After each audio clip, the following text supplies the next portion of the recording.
या ठिकाणी सैनिकांना व घोड्यांना पाण्याची व्यवस्था व्हावी या उद्देशाने शिवरायांच्या काळात बांधल्या गेलेल्या विहिरीचे बांधकाम हे शिवकालीन शैलीतले वाटते. परंतु ही विहीर नक्की कोणी बांधली याचा उल्लेख शिलालेखात कुठेही आढळत नाही. मी आलो आहे देवळोली येथील शिवकालीन विहिरीमध्ये. माझ्या पाठीमागे ती विहीर दिसत आहे आणि त्या विहिरीमध्ये आता मी प्रवेश करणार आहे. इतिहासकालीन विहीर. खूप बरं वाटलं. इतिहासाच्या खुणा आहेत आपल्याकडे इथे जपून राहिलेल्या आहेत. काळा मासा दिसतोय तिथं पोहताना आणि पांढरा मासा पण आहे आणि पायरीवरती हे दोन पायरीवर कासव बसलेले आहेत.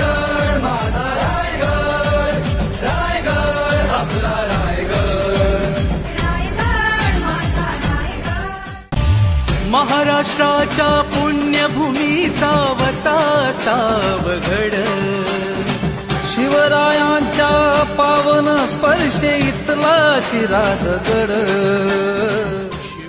नमस्कार मित्रांनो, स्वागत करतो तुमचं माझ्या रायगड रायडर या चॅनलमध्ये. आज मी आलो आहे बदलापूर इथे आणि बदलापूरमधल्या देवळोली या गावामध्ये. देवळोली या गावामध्ये येण्याचं कारण असं की या गावामध्ये एक शिवकालीन विहीर आहे, 1700 सालापूर्वी बांधलेली. तर त्या शिवकालीन विहिरीला आपण आज भेट देणार आहोत. तर चला तर जाऊया तिला भेट देण्यासाठी. ही विहीर 1700 साली बांधली होती आणि 1700 सालामध्ये बांधली होती. तर ती विहीर अशी लांबून बघितली ना तर एका शिवपिंडीच्या आकारासारखी दिसते आणि वरून आकाशातून बघितली तर कुलपाला आपण चावी लावतो ती खाच कशी असते तशी दिसते. आणि ह्या विहिरीचं जे बांधकाम आहे पूर्ण दगडी आहे आणि ह्या विहिरीला उतरण्यासाठी 15 पायऱ्या आहेत. तसेच आतमध्ये काही शिल्प आहेत. शिल्प म्हणजे गणपतीचं शिल्प आहे, त्याच्या बाजूला 2 अपरिचित शिल्प आहेत, एक शारंबाचे 2 बाजूला शिल्प आहे, देवड्या आहेत. तर ह्या सगळ्या गोष्टी तुम्हाला मी आज जाताना दाखवतो. ह्या विहिरीत प्रवेश करण्यापूर्वी ना आपल्या ज्या चपला आहेत, आपली जी पादत्राणे आहेत ते काढून ठेवावे लागतात. कारण का गणपतीचं स्थान असल्यामुळं ते काढून ठेवावी असं इथे बोर्ड पण लावलेलं आहे. तर आणि जिथे ज्या सूचना आहेत त्या सूचनांचं पालन करूनच या विहिरीत उतरा. कारण का एक थोडं धार्मिक आणि एक पवित्र स्थळ आहे, त्यामुळं आपल्या चपला आजूबाजूला काढून ठेवा.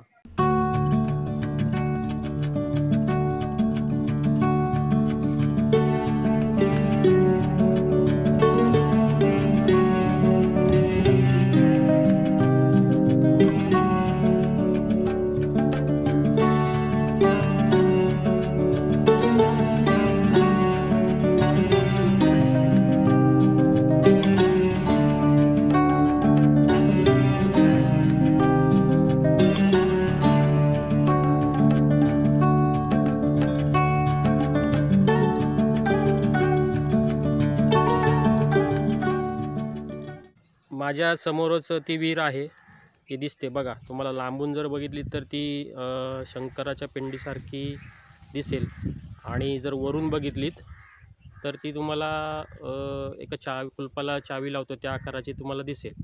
पायऱ्या पण दिसत आहेत, तर त्या आपण आता तिकडून असं जाणार आहोत.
विहिरीवर जाण्यासाठी काही म्हणजे नियम आहेत, ते नियमाचा बोर्ड इथे लावलेला आहे. या नियमांचंच पालन करा.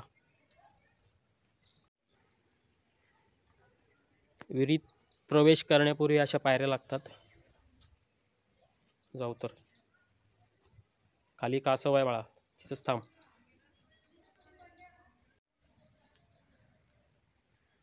विहिरीत उतरण्यापूर्वी ह्या अशा पायऱ्या आहेत. या अशा 15 पायऱ्या आहेत. काही दगडांनी कोरलेल्या आहेत आणि काही कातळमध्ये आहेत.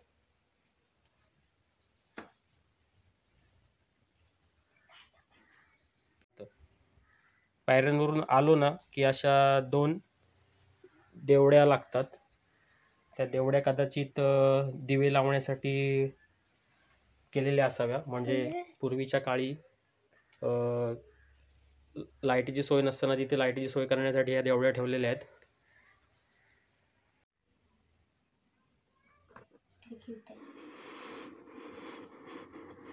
कासव पण आहेत आणि तो बघा पांढरा मासा इथलं किती सुंदर आहे ना.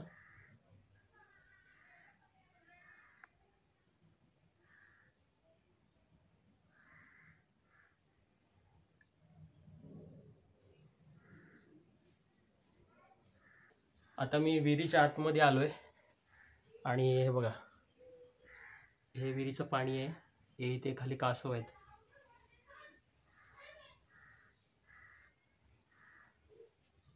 विहिरीचा आकार आहे ना, एका बाजूला असा लांब झालेला आहे आणि एका बाजूला गोलाकार आहे. म्हणजे टोटल ही विहीर 40 फूट खोल आणि 40 फूट लांब अशी आहे. आणि ह्याचे जे दगड आहेत म्हणजे बघताय तुम्ही चौकोनी आकाराचे आहेत. त्यामध्ये कोणताही चुना वगैरे असं न लावताच ठेवलेलं आहे असा उल्लेख आढळतो. आणि ते एकावर एक असे रचून ठेवलेले आहेत. ही जी आहे ते म्हणजे दिवा ठेवण्यासाठी एक कोनाड आहे, दोन्ही बाजूला आहेत. म्हणजे पाठीमागं पण आहे बघा. आणि हे बघा मध्ये गणपती बाप्पा आहे इथे. आणि मध्ये गणपती बाप्पा आहे. त्याच्या बाजूला जे आहे राईट साईडला तिथे त्याच्या हातामध्ये शस्त्र आहेत. ते कोणाचं आहे माझ्या. आणि त्याच्या बाजूला अजून एक आहे, ते पण अपरिचित आहे. आणि हे शरंबाचं आहे दोन्ही बाजूला. पण त्याच्या त्याचे जे मुख असतं ते छिन्नविच्छिन्न अवस्थेत आहे. पण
या विहिरीचा इतिहास आहे ना पाठीमागच्या बोर्डावर लिहिलेला आहे. तो तुम्हाला मी दाखवतो वाचून. ह्या ज्या बोर्डावर ती जे लिहिलं आहे म्हणजे त्यानुसार ही विहीर 17व्या शतकात बांधलेली शिवकालीन विहीर आहे. आणि इथे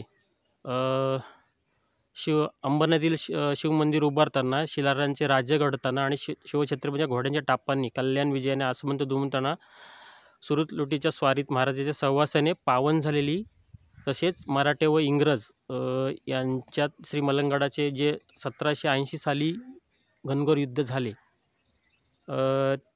त्यावेळेला ही पद्मपर्शाने पावन झालेली विहीर आहे असा इतिहास या बॅनरवरून समजतो.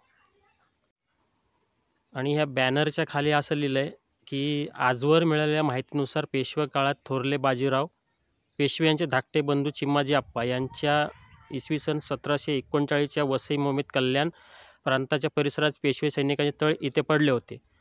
या ठिकाणी सैनिकांना व घोड्यांना पाण्याची व्यवस्था व्हावी या उद्देशाने शिवरायांच्या काळात बांधल्या गेलेल्या विहिरीचे बांधकाम हे शिवकालीन शैलीतले वाटते. परंतु ही विहीर नक्की कोणी बांधली याचा उल्लेख शिलालेखात कुठेही आढळत नाही. एकतर तुम्हाला ही विहीर चावीच्या आकाराची अशी दिसेल, नाही तर मग शिवलिंगाच्या आकारासारखी दिसेल.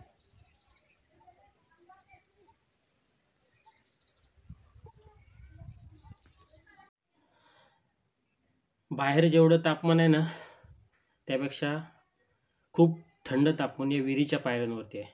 कारण का पूर्ण दगडात कोरलेल्या असल्यामुळे ना एवढं मला शांत वाटतं ना, मी बाहेर बसण्यापेक्षा मी इथे बसलो. कारण का आता दुपारचे 12 किंवा 1 वाजलेत वाटतं. मग इथं बसण्यापेक्षा मी ना मी इथे बसलो. बघताय तुम्ही ह्या अशा 15 पायऱ्या आहेत आणि इकडून अशा खाली गेलेल्या आहेत.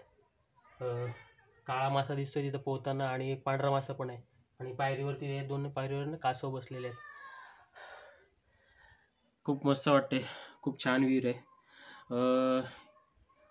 इतिहासकालीन विहीर. खूप बरं वाटलं. इतिहासाच्या खुणा आहेत आपल्याकडे, इथे जपून राहिलेल्या आहेत. आज माझ्यासोबत शौर्या पण आला आहे. आज शौर्याला मी घेऊन आलो. आणि शौर्या, तुम्हाला काल विचारत होतास ना की बुर्ज खलिफा कोणी बांधली. पण बुर्ज खलिफाचं मला माहिती नाही. पण आपण आज आपल्या शिवाजी महाराजांनी बांधलेलं ज्या विहिरी किंवा जे किल्ले वगैरे आहेत त्याच्यापैकी काही मी तुला माहिती चांगली देईन. ती बुर्ज खलिफा किती जुनी आहे ती माहिती नाही, पण त्याच्यापेक्षा पण खूप जुनी ही विहीर आहे. ती विहीर तुला मी आज दाखवायला आणली होती. तू विहीर बघितलीस? मस्त होती. हां. काय काय बघितलं त्याच्यामध्ये? त्याच्यामध्ये व्हाईट कलरचा मासा होता, हां. कासव होते 2 आणि ते तिथं दिवे ठेवतात ना, ते पण होतं त्याच्यामध्ये. आणि आतमध्ये जेव्हा गेलास तुला थंड नाही लागलं? थंड होतं तिथं, थंड वातावरण होतं तिथं. अच्छा. बरं, आता आपण निघायचं? चला. निघूया. तर ही होती बदलापूर येथील देवळोली मधील शिवकालीन विहिरीची माहिती. इतिहासकालीन विहीर आहे. तुम्ही जर आलात बदलापूरला तर ईस्ट साईडला या आणि तुम्हाला तुमची स्वतःची बाईक असेल तर त्या तुम्ही बाईकवर तुम्ही येऊ शकता. मित्रांनो, आपण आलो होतो बदलापूरमधले देवळोली गावातील शिवकालीन विहीर बघायला. तर ते बघून झालं आहे. तर हा ब्लॉग तुम्हाला कसा वाटला ते तुम्ही नक्की सांगा. आणि माझ्या रायगड रायडर या चॅनलला सबस्क्राईब करा. जर तुम्ही या चॅनलवर नवीन असाल तर सबस्क्राईबचं बटन दाबायला विसरू नका. आणि बाजूला बेल आयकॉन बटनसुद्धा दाबा. त्यामुळे तुम्हाला असेच नवीन नवीन व्हिडिओ पाहायला मिळतील. तर भेटूया पुढच्या व्लॉगमध्ये. तोपर्यंत जय हिंद, जय महाराष्ट्र, जय शिवराय. रायगड माझा रायगड, रायगड आपला